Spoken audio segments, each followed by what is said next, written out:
Hey guys, in this video I'll be going over how to apply textures onto a basic form. So I have a cube here that I'll be using as my subject.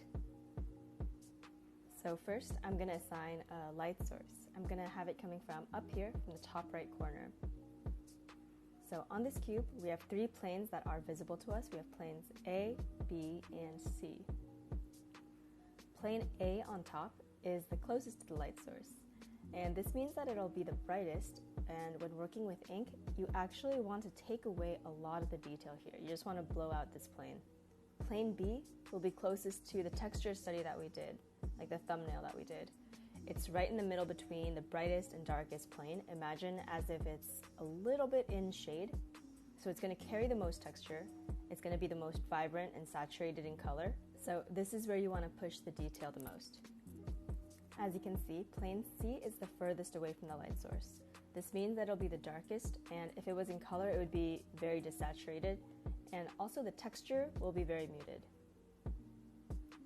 So overall, plane C and plane A will carry a lot less detail than plane B. Now I'm going to take this texture and project it onto these three planes. So first, I'm going to put down the overall structure with line work. I'm going to open up these lines to give myself the option to put in or leave out value. The idea at this point isn't to block in all the detail, but I'm trying to give myself something to work around.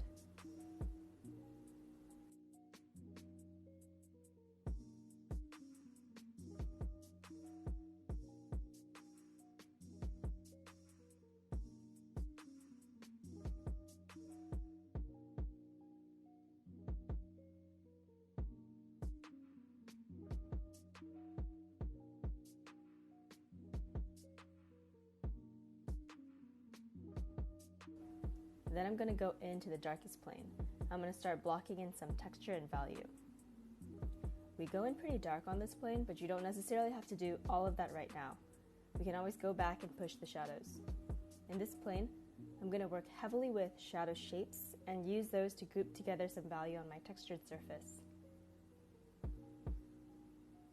Now moving on to this middle plane, I'm going to use more lines to hatch and bring in value. We can still see moments of those darkest shadows, but that's going to be limited to areas of heavy overlap or plane changes.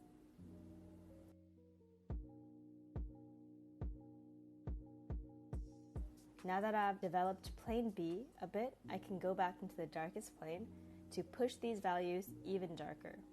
You want to see a clear difference between plane B and plane C.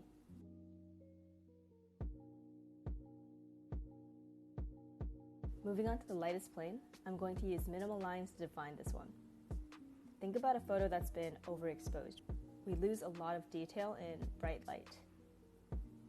I'm going to place in little bits of texture to show that it does continue over onto the entire form, but for the most part, I'm going to use this area as a place for the eye to rest. So when you look at a rendered form, we want to balance between areas of light, shadow, and some texture in between. Don't feel like you have to add texture to the entire body of your subject, as that usually flattens out the form.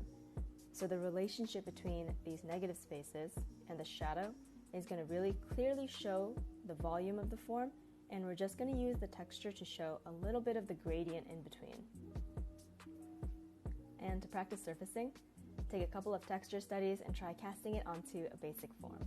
To find the direction of light, establish a hierarchy of lightest to darkest planes, and place the texture very clearly somewhere in the middle. Alright guys, let me know if you have any questions, and I will see you in the next chapter.